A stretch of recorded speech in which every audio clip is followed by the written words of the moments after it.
प्यारे दोस्तों नमस्कार। मैं जीडी त्रिपाठी अमन एक बार फिर से अपने YouTube चैनल काव्यधारा पर एक ऐसी कविता जो मैंने कोविड बैरियर्स के लिए लिखी है, एक ट्रिब्यूट है। क्योंकि ज़्यादातर होता है कि वो अपने घरों से दूर राष्ट्र सेवा में लगे होते हैं और जब उनके घर के लोग, चाहने वाले लोग उनसे सवाल करते हैं कि आखिर आप पूरे देश को समय दे रहे हो, सबको समय दे रहे हो, हमको समय नहीं दे रहे, तो उनके दिल में क्या होता है और वो क्या जवाब देते हैं, आज मैं उनके लिए आतुकांत कविता के माध्यम से उनके भाव, मन के भाव स्पष्ट कर रहा हूँ। कविता का शीर्षक है जिज्ञासा। सांसें सांसें जो केवल अपनी होती तो मिटा देते सभी दूरियां।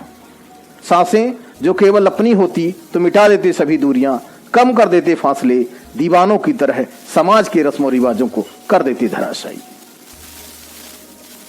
सांसें जो केवल अपनी होती तो मिटा देते सभी दूरियां, कम कर देते फासले, समाज के रस्मों रिवाजों को कर देते धराशायी।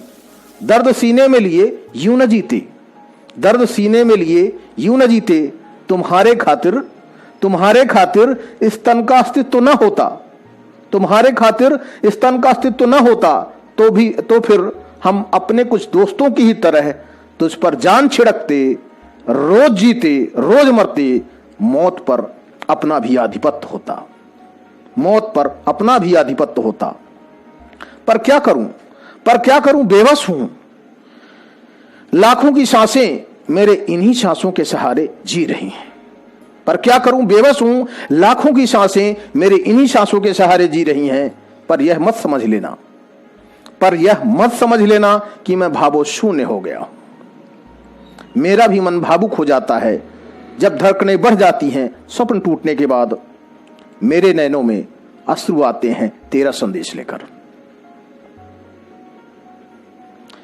लेकिन मैं झुठला देता हूं उस दर्द को भी जो मेरे और तुम्हारे विरह का कारण है। लेकिन मैं झुठला देता हूं उस दर्द को भी जो मेरे और तुम्हारे विरह का कारण है।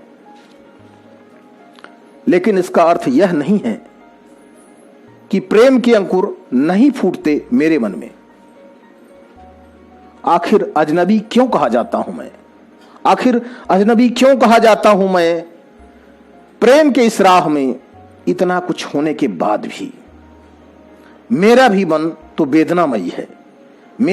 तो वेदनामयी है, पर कोई समझता क्यों नहीं मेरे सांसों की कीमत। यही सब तो मैं जानना चाहता हूं अपने अंतरंग की आवाज से। मेरा भी मन तो उत्कंठित है, नेत्र उत्सुक है, देखने को वह सब जब होगा दो साहिलों का आत्ममिलन।